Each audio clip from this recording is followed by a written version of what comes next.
UP के गाजियाबाद के थाना कोतवाली क्षेत्र में एक बार फिर लफ्ज़-ए-हाथ का मामला सामने आया है। लड़की के घर वालों ने आरोप लगाया है कि फराज ने प्रॉपर्टी के चक्कर में लड़की को अपने प्रेम जाल में फंसाया और फिर उसका धर्म परिवर्तन करने की कोशिश की। लड़की के घर वालों ने बताया कि युवक लड़की पर 20 करोड़ रुपए की संपत्ति को अपने नाम कराने का दबाव बना रहा था। इसलिए लड़की ने इन सब चीजों से परेशान होकर 11 दिसंबर को आग लगाकर खुद की जान ले ली। पुलिस के अनुसार आरोपी फराज पर आरोप है कि उसने लड़की को प्रेम जाल में फंसाकर उसका धर्म परिवर्तन कराया और उसका शारीरिक शोषण भी किया। आरोपी ने लड़की से शुरुआत में अपनी पहचान छिपाई थी और उसे शादी का झांसा देकर अपने प्रेम जाल में फंसाया था। पुलिस ने खुलासा करते हुए बताया कि आरोपी की लड़की के परिवार की करोड़ों रुपए की संपत्ति पर भी नजर थी। आरोपी ने कुछ संपत्तियों को पहले ही हड़प लिया था। लड़की के 70 वर्षीय पिता कैंसर से पीड़ित हैं और कोतवाली नगर के पास रहते हैं। ये थाना कोतवाली में एक सनसनीखेज मामला आया है लव जिहाद और धर्म परिवर्तन का, और जिसको लेकर अभी एक लड़की ने 11 तारीख में सुसाइड कर लिया था।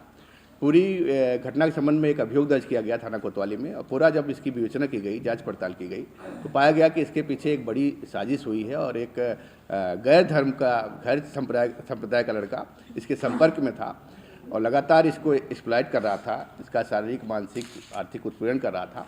ये उससे 4-5 वर्षों से संपर्क में थी और उसको लगातार शादी का झांसा दे रहा था, प्रेम जाल में पूरा फंसा रखा था, ड्रग एडिक्ट तक बना दिया था। और जब भी कभी शादी की बात लड़की करती थी तो उसको जो है बार बार उसको टाल देता था। उसका एक तरह से पूरा माइंड वॉश करके उसके धर्म परिवर्तन के लिए जो गैर धर्म, जो मुस्लिम धर्म का लड़का था, वो अपने धर्म की सारे रीति रिवाज, जो नमाज पढ़ने के तरीके, सब इसको सिखला रहा था। एक तरह से जो एक प्रक्रिया होती है धर्म परिवर्तन की, उसको न अपनाकर निकाह करना चाहता था।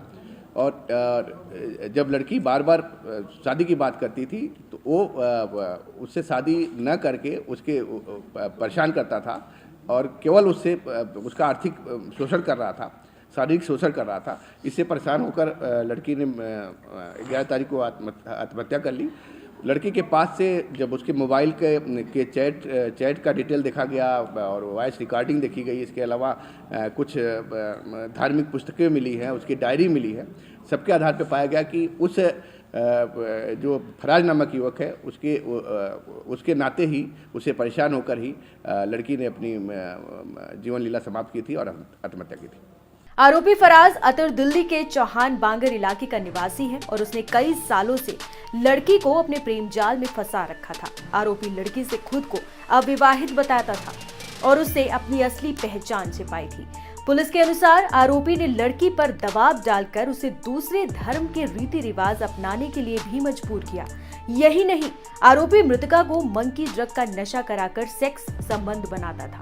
इस बीच आरोपी ने लाखों रुपए की रकम ऐंठने के बावजूद भी करोड़ों रुपए की संपत्ति और पिता के नाम की प्रॉपर्टी को अपने नाम करवाने का दबाव बना रहा था। मुस्लिम युवक हिंदू लड़की का उत्पीड़न कर रहा था और पिता ने जब लड़की को नमाज पढ़ते देखा तो पिता की तबीयत ही खराब हो गई, जिसे देखने के बाद उन्हें ब्रेन स्ट्रोक आ गया। इसके साथ ही वो पहले से ही कैंसर से पीड़ित थे। आरोपी ने पिता को भी जीवन भर साथ देने का झांसा देकर उन्हें बातों में उलझाए रखा। मृतका के पिता के द्वारा पुलिस को भी शिकायत में बताया गया कि लड़की को इस्लाम धर्म सीखने के लिए मौलवी से ट्यूशन भी दिलवा रहा था आरोपी। सुसाइड से पहले लड़की ने फराज को 120 बार कॉल की थी, जिसका जवाब न मिलने पर लड़की ने फराज के व्हाट्सएप पर एक वॉइस नोट भी छेड़ा। इस वीडियो में फिलहाल इतना ही। बाकी तमाम खबरों के लिए आप देखते रहिए खबर विस्तार से मेरे साथ, सिर्फ एनडीटीवी के यूट्यूब चैनल पर।